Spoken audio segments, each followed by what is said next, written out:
Welcome to the CityServe podcast. CityServe's mission is to empower the local church to be a catalyst for life and community transformation. CityServe's mission, as you know, as we empower the churches, we have a supply chain.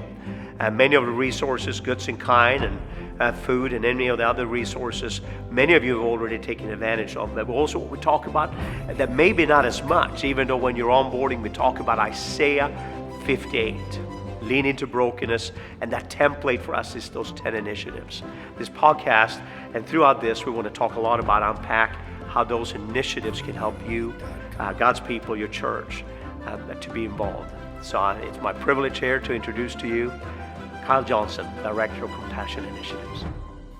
Well, hello, and welcome to the brand new, the first ever CityServe Compassion Initiatives podcast. I'm your host, Kyle Johnson, and a couple of things. What we're praying that God does through this podcast is really encourage you and His people, the church, to begin to engage people in their communities through compassion evangelism. What we want to do is every single month we want to highlight one of our compassion initiatives here at CityServe. And we want to do that to encourage you, pastors, churches, and those of you who are lay people just attending and ready and willing to serve. We hope that this podcast serves as an encouragement to you. But what we want to provide is real, practical examples of how you can begin to immediately, no matter where you're at, begin to engage people in your community through compassion evangelism. I am so excited to have on this journey my friend and really a hero of mine, a co-host that I love dearly. And he's the man, the myth, the legend, Steve Kramer. Steve, you have served, you've done a number of things, but most recently you've served as a missionary, you and Julie and your awesome kids, to the Netherlands. And you have an unbelievable story of how God has used you. And we're going to hear more about that next month, because most recently your role, what you are doing is you serve nationally as the director of the Vulnerable Initiative. Steve, it's great to have you, man. Hey, it's great to be here. I'll tell you what, Kyle, I love what God is doing through these compassion initiatives. It's just absolutely incredible to see people get a heart for God's mission and then be resourced and then out into the mission field. And we have a wonderful guest with us today, Sheryl Giesbrecht-Turner, and you're an accomplished author, a speaker, ministry leader. You've done a lot of things in your life. And when I talk to you, though, the thing that really impacts me is that you've allowed God to use all of your story for His glory. And so would you share with us today why the Widow Initiative is dear to your heart? It wasn't my plan. Thanks, guys, for having me on, too. But it wasn't my plan when God allowed me to take a detour through understanding what it meant to be a widow. My first husband was a pastor, and we were married for 28 years. In fact, we had a bright future ahead of us. And the day that he was promoted to heaven, if you will, I had led a women's retreat at a local camp. And he was an avid motorcycle rider. I had driven our car up there that day, and we had walked around and made a lot of plans for 2 to 3 hours after the women's retreat group left. It was, we were thinking about all the things that we, as you know, when you're married, you want to make plans, and you're praying through, what is God going to do next? Because we were empty nesters and very excited about the new beginning. So things really changed for me when he got on his motorcycle, I got in my car, and then less than 5 minutes later, he was out of my sight. We were heading down to Casa Munoz for dinner that night, and I was driving home, and 5 minutes after he had left my sight, I noticed that there was a motorcycle on the side of the road. I flipped my car around, and I realized it was his bike. Wow. And I couldn't find him. He had flipped his bike. We don't know what happened, but the events that happened within the 5 minutes that he was out of my sight, it took his life. Ultimately, the Lord took him home. Mm-hmm. So that day was October 17th, 2009. And that was the day that I had to really decide, did God love me, even though his plans were different than what I had thought they would be. And so I really had to do a lot of not only soul searching, but let God love me through the next few months. Engaged in a lot of trauma counseling, looked at God's word, had some widow friends, women friends who really embraced me as a new single woman, got really busy in ministries and jobs. But ultimately, it helped me understand how God, in the middle of a situation that it really seemed unfair, it was unplanned, obviously, but it was also very untimely because Pastor Paul was only 52 years old. So obviously, he was very young. And so I wondered, and I asked God, where do I go from here? I didn't feel it was my right to ask God why. My right and my honor and my responsibility really was to ask God how. How should I get through? How are you going to walk with me through this? And so that's what I did. Wow. Powerful. It's one thing to go through that yourself, but then what you've done is you've taken that experience and you've turned it into ministry opportunity to bless others. Help us understand a little bit how that looked in that journey. You know, one thing that you have learned, I know both of you know this for a fact, is that often the experiences that God takes you through are points of contact, points of relation for other people. And so I was also a recovered drug addict. I was a juvenile delinquent. So that was one of the connecting points. But then about, it was 2004, I was diagnosed with stage 4 cancer and recovered from that. So understood about being a patient, being told where to go, doctor's appointments, chemotherapy, side effects. God healed me. And then it was 5 years after that when Pastor Paul died. So I thought to myself, okay, here I am, a widow. I want to relate to other women. I want to understand what they're going through. But in order to do that, I knew that I had to get the healing that God promised me. And so there were lots of different opportunities for me to do that. One of the ones that I've shared is Grief Share. I thought to myself, there's no way that I want to do that because I thought my experience was so sacred, and it wasn't that I thought it was any less meaningful to me, but I wondered if I shared it with someone else, if it would be less honoring to Paul or something. So but I decided to go to Grief Share, and I did, and so now I facilitate that class at the mission at Kern County. And there are so many of the women who are in the treatment facility. We're on probably, I think it's our 8th year there, and it's a regular class that we do once a year. And there are women who not only have lost someone through a drug overdose, through a murder that they've witnessed, a mother who has passed away from cancer or natural causes, but the connecting point for them is that they are in recovery, but they don't know what to do with their losses. Well, you had mentioned, and I'm just curious to know, Sheryl, the Grief Share class that you oversee, that you facilitate, are the majority of people in that class widows or widowers, or is it a good mix of both? Some of them are. Some of the ladies are widowers and widows, but for the most part, they're mothers, or they are probably more like they want to know how to help someone else or how to help themselves through a loss. So the widows that I deal with now are more friends that I invite to join me in the Grief Share group.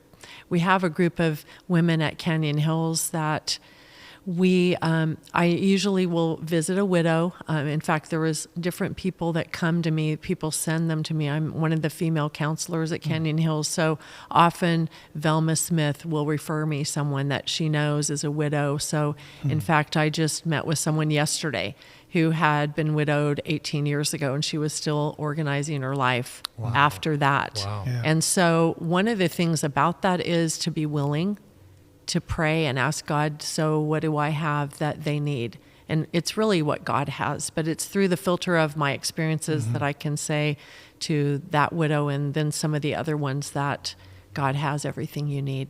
That's so good. Yeah, there's no timetable to grief. Yeah. It's a process, and we all grieve differently. And I wonder, you obviously did not expect to lose your husband so early. Yeah. And I'm wondering if there's someone that's watching this, that's listening to this, or maybe they know someone who is a young widow, it's never expected, really, right? No. But is there something that you would say to them to either encourage them or how they can encourage that person who's recently lost their loved one? What a great question. Thank you for asking that. I was just sharing this with our group a couple of weeks ago so once I was alone in our family home. It was about 2 weeks after the services, and we had a house full of people that were comforting me and my children, but my children were adults when Paul was killed, so they both went back to their homes. So I was there alone in my house, and I prayed, Lord, I feel so alone. I feel this house is empty, but I know that you are real. You are here for me. I just need to feel your presence. And he showed me that in so many ways. He was a husband. It was, I said I was working 2 jobs, and that was partially because I was wanting to fill up my time and, of course, needed money. Didn't plan on having to work that much, but I was grateful for the opportunities. It wasn't that I was trying to run away from my pain, but it was kind of a survival mode for my finances, and I know many can relate to that as well. But when I chose to let God be my husband, then when God gave me about 7 years, it was probably 4 years later, an opportunity to enter into a relationship with a new husband, it was really a switch. I thought, well, Lord, how can this be? You're already my husband. Yeah. And why would I want, a real husband again? I've already been married. I'm not sure that I really wasn't sure about that. However, it worked out, and now I've been happily married for almost 8 years to my second husband, Dr. Jim Turner. So That's awesome. That's awesome. But he is a very real husband, El Shaddai, the God who is enough. That's so good. That is so good. Hey, the purpose of this podcast primarily is to encourage ministry leaders, to encourage anybody in the church and pastors. So this month we're highlighting the widow. What are some practical kind of next steps that people can take to begin to engage and minister to the widow in their community? Because Steve, you and I were talking about it, and the reality is a lot of churches are not doing anything for the widow, for the widower. And I'd like to believe, and I do believe, that it's not because they don't care. Where do you start? How do you begin the process of exploring what can we do as a church to reach those people in our community? What would you tell those listening as far as next steps? I think for pastors, for senior pastors especially, I know it's really hard to have time for widows. To be a good listener is really key. And then to be available. And that doesn't mean that you go over to their home and help them fix their plumbing at any time of the night. No, that's not it. It's about being able to help them connect with those that can do that.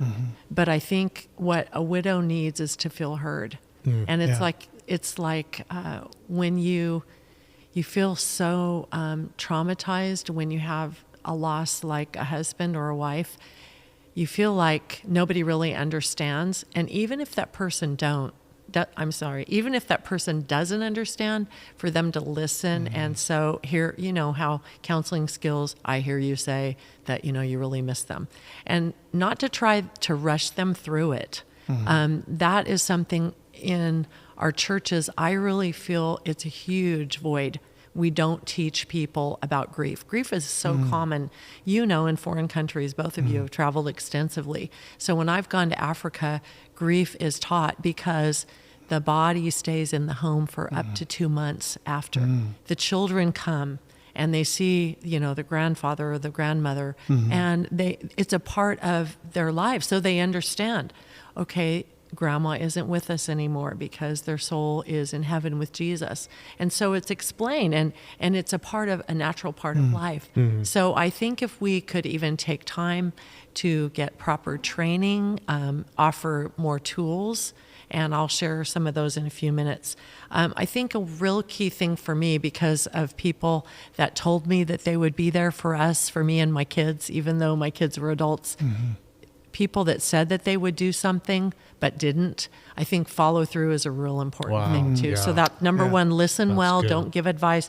Number two, follow through. When you say that you'll be there, choose to enter their pain.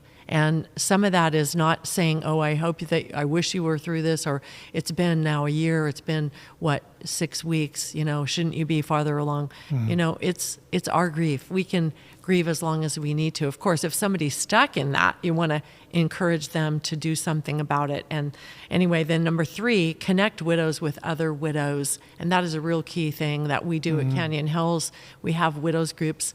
But I also understand that widows don't need to feel like they have a disease. I think it's really a healthy thing if we were to include more groups for even divorced people. There are so many divorced people at our churches, and widows too, and include them as, it's a married folks church. Sorry, but I found that out when I was single. Yeah. And I was asking at my church, it wasn't Canyon Hills, it was a different ministry, and I would ask them for 18 months if I could get into a small group. And it wasn't until I started dating someone that they put me in a small group. Wow. So I will tell you, I'm sorry to say that, but I thought that some of it was people might have thought I was after their husband. That wasn't my thing. I wanted to be in a small group because that's where I could do life with people who cared about me and my needs. They weren't going to try and fix me. I just wanted to be heard. Okay. The fourth thing is to encourage anyone who's a widow or widower to keep moving forward. If you understand or you see someone who, like for me, people would ask me, are you drinking? Because they knew my past. They knew that was one of my ways of coping in the past, even as an adult pastor's wife. Yes, I can say that was one of my coping mechanisms. It hasn't been for quite a long time, but they would call me on it.